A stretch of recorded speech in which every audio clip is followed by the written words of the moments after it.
Hi guys, Freddy here. Welcome back to the desktop for another rules breakdown. And this week we're going to cover Vampire the Masquerade from White Wolf Games. Now this is the first edition, which came out in 1992, which uses the Storyteller System. Now we've covered the Storyteller System before because I've done a rules breakdown on Werewolf. But all of the World of Darkness games has their own slightly unique version of the rules. So we shall see that as we go through, but basically the rules that I've covered here will kind of cover you if you were playing Mage, if you're playing Werewolf, if you were playing Wraith, Changeling, Demon, Mummy, Hunter, all of the games in the World of Darkness. They're basically the same, but there are slight changes between games and slight changes between editions. Now skills, if we look at our character sheet towards the back of the book, work in a combination of attributes and abilities. So what you do is you take any connected attribute and add it to any connected skill. And these can go together in different ways. So if you were doing something with the lore, if you were trying to think up a lore, then that's probably intelligence plus lore. So you add the points together you've got in those and you roll that many dice. So let's say you've got intelligence of 3 and a lore skill of 2, you'll be rolling 5 dice. But if you're trying to con a policeman and fast talk him of something, then that might be your wits plus your lore. Or if you're noticing something wrong with law enforcement, that might be your perception plus your lore. Or you can combine them in different ways, so it might be manipulation. And with physical things as well, you can have like brawling added to your strength if you're trying to pin somebody. But if you're trying to worm your way out of that pin, it might be your dexterity plus your brawl. They combine together in different ways to give you lots of options.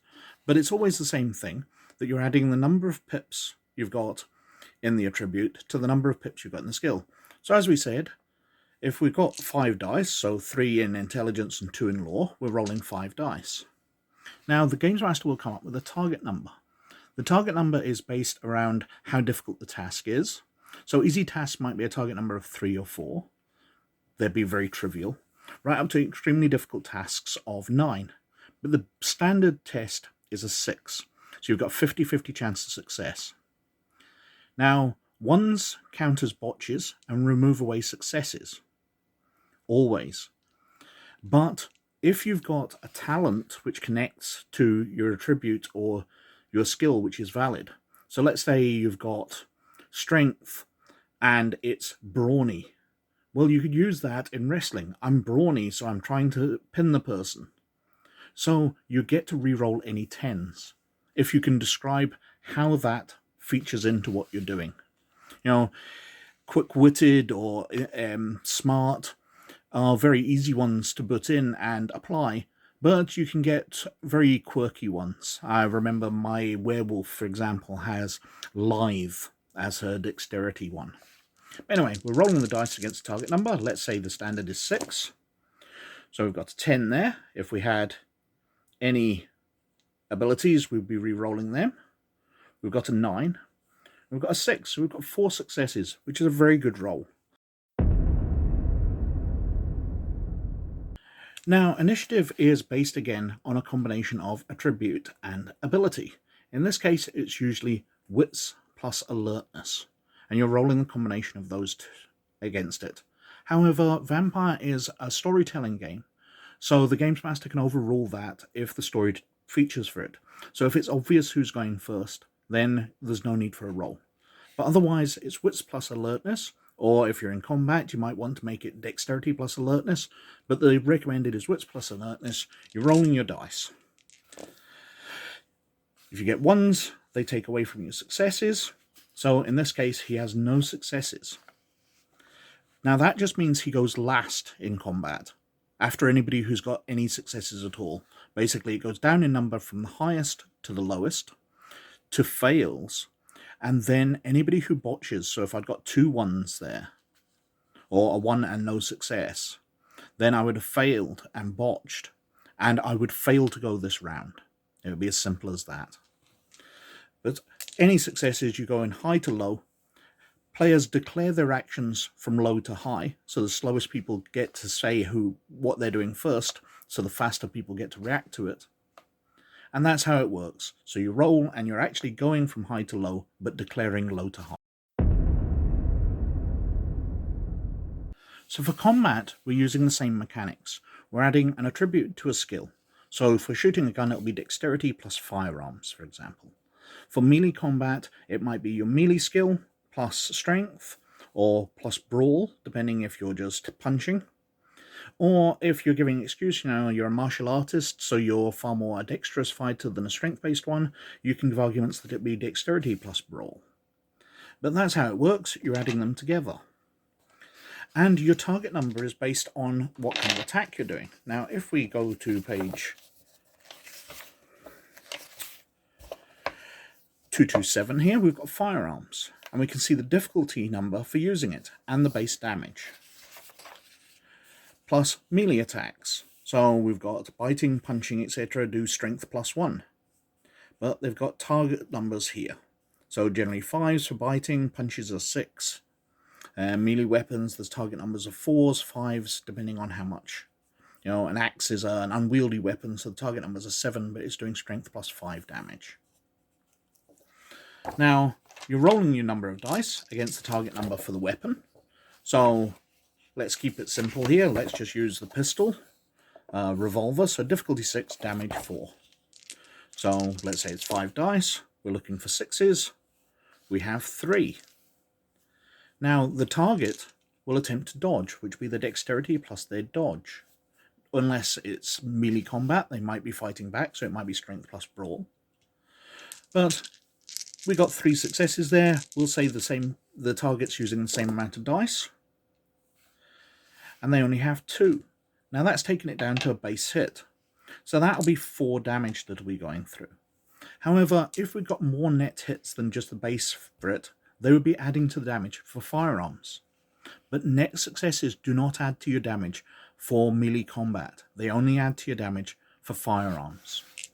Now also worth noting is that if you are attempting to do multiple attacks, you split your dice pool. So we'd said the vampire had 5 dice.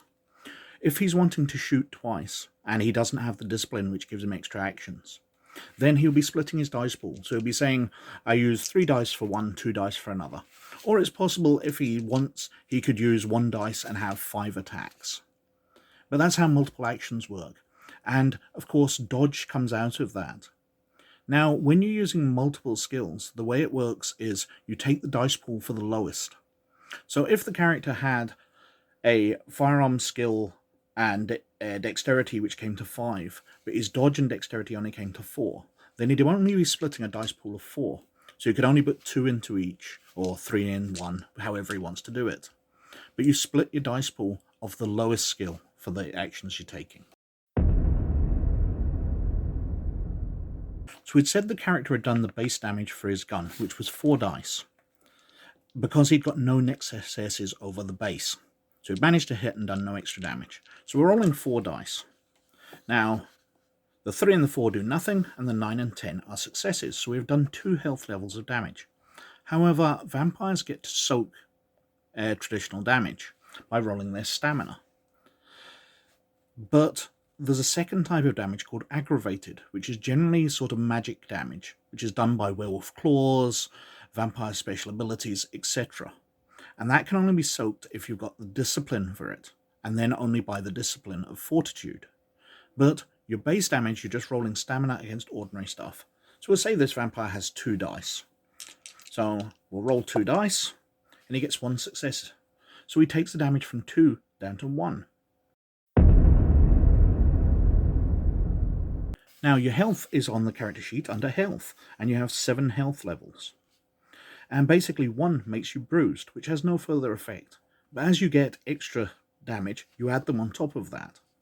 And at hurt, injured, you get -1 dice to all your dice rolls.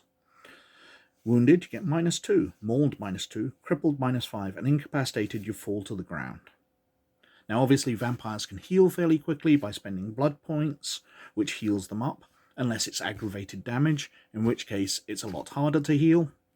But basically you can spend your blood and you can heal back fairly quickly in vampire.